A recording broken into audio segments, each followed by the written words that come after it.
Every day, usually in the morning between 5 and 11, we release our Central Indiana Scoreboard show where we talk about what Central Indiana sports fans care about: the Pacers, Fever, Colts, IndyCar, IU, Purdue, the major national sports news of the day, and the best high school sports coverage in Central Indiana. It's your daily audio sports section.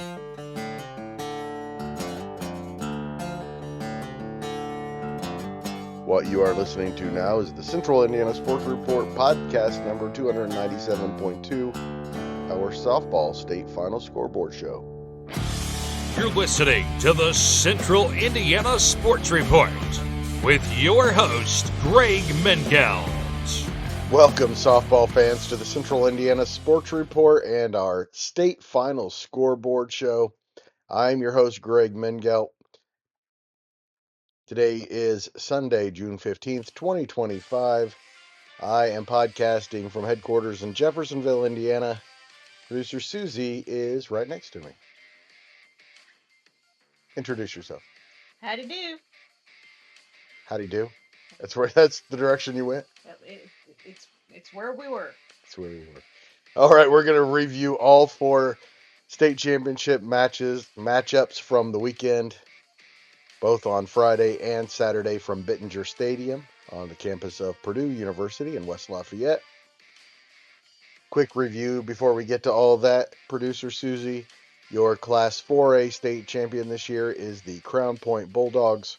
3A, the Cathedral Irish. Tecumseh Braves moved up to Class 2A and took that championship too. And the North Newton are your Class A champions. Before we get to the review, I'm going to ask you to please go to our YouTube page.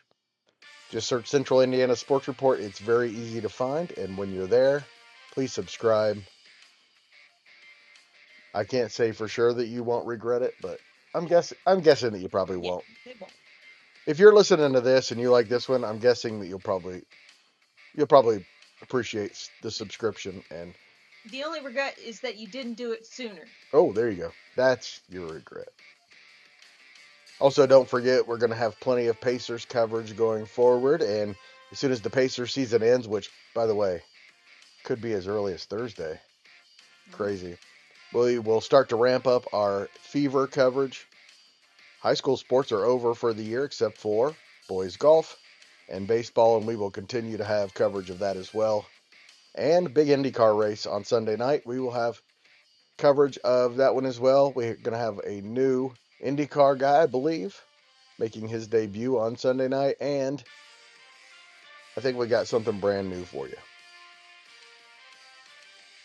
Again, all four games were played at Bittinger Stadium at Purdue University.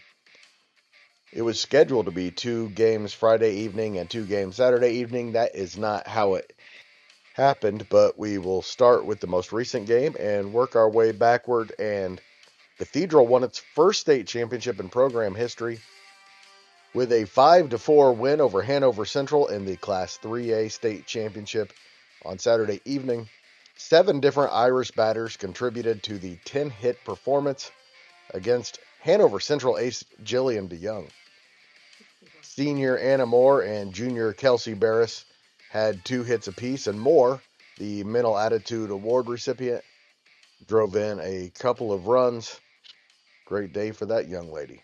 The future Purdue Boilermaker finished her career batting .517 with 106 RBIs. The 4-run fourth was the difference for the Irish, down 2-0 going into the fourth. A Kirsten Hansbrough single plated sophomore Amaya Gray for Cathedral's first run. Then Moore, in her final game at Cathedral, doubled into the left center gap to clear the bases and give the Irish a 3-2 lead that it never surrendered. Cathedral added an insurance run in the 5th, and they needed it. Barris singled to bring in Ellis Land, who pinch ran for Sidney Fesco, who singled to open the inning. The Wildcats scored twice in the 7th on Rebecca Ferguson's 2 RBI single to pull within 5-4, but Fesco struck out Nora Edgerton to end the threat and give Cathedral its first state championship. Ferguson's RBIs produced the final 2 runs of the 2025 IHSA softball season. Bezko, a junior, went the distance for the Irish and had 10 strikeouts in the win, completing her season 20-1 with a 1.25 ERA. Just a sophomore for Hanover Central, DeYoung gave up 4 earned runs on 10 hits and struck out 8. She also had one of the Wildcats' 4 hits. Sienna Stilley and Ferguson finished with 2 RBIs each. Hanover Central's season ends at 18-3. They were hoping to win the program's second state championship. The last one was 21 years ago. In the first game on Saturday, freshman Audrey Seiler threw a complete game 1-hit shutout to lead Tecumseh to its 6th state championship in the last 17 years.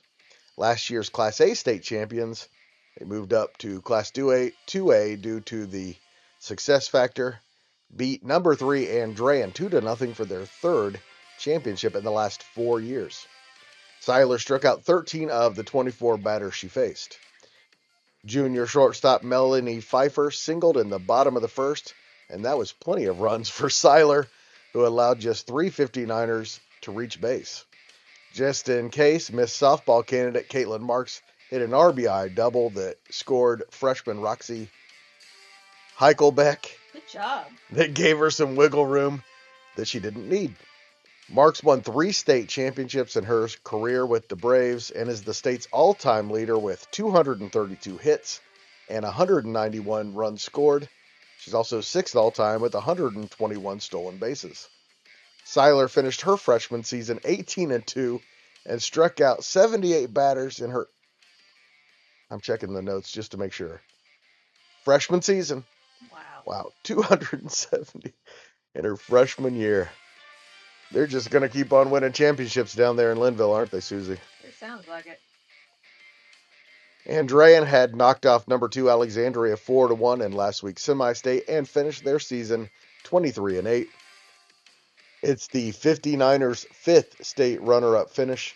They are also a 3-time state champion, so don't feel too bad for them. In Class 4A, the big school division, number 4 Crown Point outlasted number 2 Center Grove for a 2-0 victory in the Bulldogs' 2nd state championship in program history. That's because Crown Point ace Paige Leisert outlasted Center Grove ace Riley Furr in a game that started on Friday evening, then picked back up at 1 p.m. Saturday in a scoreless tie in the second. Leisert went all 9 innings and allowed just 4 hits. The future UIC Flame survived 7 Trojan base runners with her 16 strikeouts. Furr was perfect through 5 innings before giving way to her mate, Kara Beaver. Beaver herself was nearly perfect through 3 innings before future Marion Knight Lexi Smith broke a scoreless tie in the top of the 9th when she scored on junior Nevaeh Rangel's sacrifice fly. Freshman Lulu Johnston added another run with her single that brought home junior Ashlyn Kidda. Leisert gave up a 2-out double to Hayden Baird in the bottom of the 9th. Kirsten Harden to fly out to give the Bulldogs their 31st win of the year. And for Leisert, it's her 20th win of the season. Center Grove finished 26-4. And in the only game that was concluded on Friday, number 4 North Newton won its first state championship in any sport. I want to be clear, that's team championship. They have won a couple of individual championships in school history, with a 2-0 win over Clay City at Bittinger Stadium. North Newton star Sydney Rainford allowed just 2 hits in her shutout performance and also provided herself the only run that she needed with an RBI single into left field in the 5th inning. Then Rainford got a little help from her teammates when sophomore Macy Busboom singled to bring home senior June Busboom, baby, to give Rainford a little breathing room. Oh, she didn't need it. She struck out the final 7 Eels that she faced. Rainford, who is headed to East Carolina University, finished her season 24-1 with a 0.36 ERA. Junior Faith Mitchell had both hits for the 27-1 Eels, and future Taylor Trojan Lizzie Senders went the distance before taking the loss. She finished her high school career with 49 wins. Thank you so much for listening. Always appreciate it. If you like what you hear, please share this podcast with your friends and family. Or, as producer Susie says, you can share it with your strangers or even with your enemies.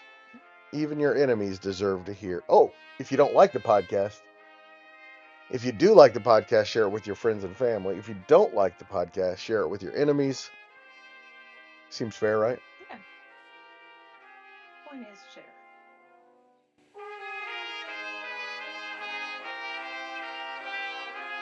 We got 15 seconds before we sign off. Got anything to say to the listeners?